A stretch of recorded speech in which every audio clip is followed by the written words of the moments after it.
ইরানের সর্বোচ্চ নেতা আয়াতুল্লাহ আলী খামেনি এখন কোথায়, এই প্রশ্ন এখন সবার মুখে মুখে।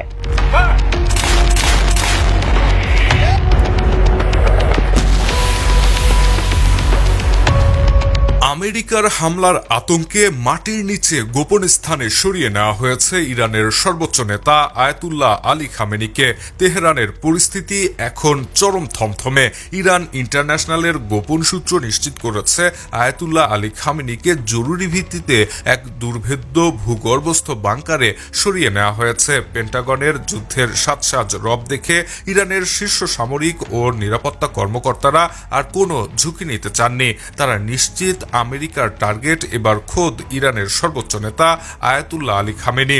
যে বিশেষ স্থানে তাকে রাখা হয়েছে সেটি কেবল একটি সাধারণ আশ্রয় কেন্দ্র নয়, বরং মাটির গভীরে জালের মতো ছড়িয়ে ছিটিয়ে থাকা এক বিশাল টানেল সিটি। নিরাপত্তার চাদরে ঢাকা এই গোপন আস্তানা থেকেই এখন পরিস্থিতি পর্যবেক্ষণ করা হচ্ছে।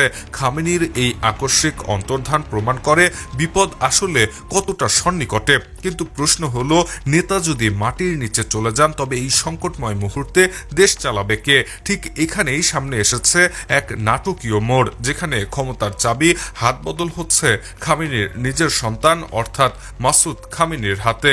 বাবার অবর্তমানে ক্ষমতার হাল ধরলেন আয়াতুল্লাহ আলী খামেনির তৃতীয় পুত্র মাসুদ খামেনি। সর্বোচ্চ নেতা আয়াতুল্লাহ আলী খামেনি যখন মাটির নিচে, তখন মাটির ওপরে ইরানের শাসনভার এখন কার্যত তারই হাতে।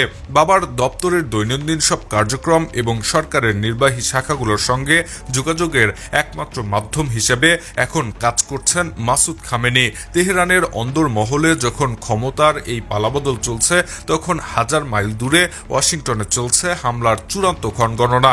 ইসরায়েলি গোয়েন্দারা নিশ্চিত করেছেন এবারে ইরানে হামলা চালাবেই আমেরিকা। প্রস্তুতি একেবারে শেষের পথে, যদিও প্রেসিডেন্ট ডোনাল্ড ট্রাম্প এখন পর্যন্ত চূড়ান্ত নির্দেশে স্বাক্ষর করেননি। তবে হোয়াইট হাউসের হাবভাব স্পষ্ট, তারা আর আলোচনার টেবিলে নেই।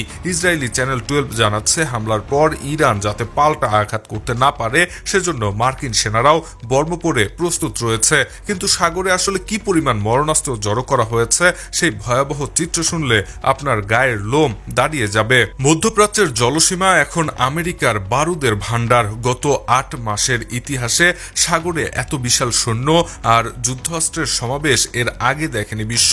চ্যানেল 12 জানাচ্ছে, রণতরী USS Abraham Lincoln, guided missile destroyer এবং বিধ্বংসী ক্রুজার জাহাজ দিয়ে ইরানকে চারপাশ থেকে কার্যত ঘিরে ফেলা হয়েছে। আকাশের দখল নিতে প্রস্তুত ফাইটার স্কোয়াড্রনস এবং অত্যাধুনিক মিসাইল ডিফেন্স সিস্টেম। পেন্টাগন কেবল হামলার প্রস্তুতি নিচ্ছে না, ইরানের পাল্টা মরণ কামড় ঠেকানোর ফাঁদও তৈরি করে রেখেছে তারা। আর মাত্র কয়েকটা দিন তারপরই আমেরিকার এই বিশাল বহর পূর্ণ শক্তিতে আঘাত হানার অবস্থানে চলে যাবে। তেহরানের বাংকার থেকে ওয়াশিংটনের ওয়ার রুম, সবখানেই এখন টান টান উত্তেজনা।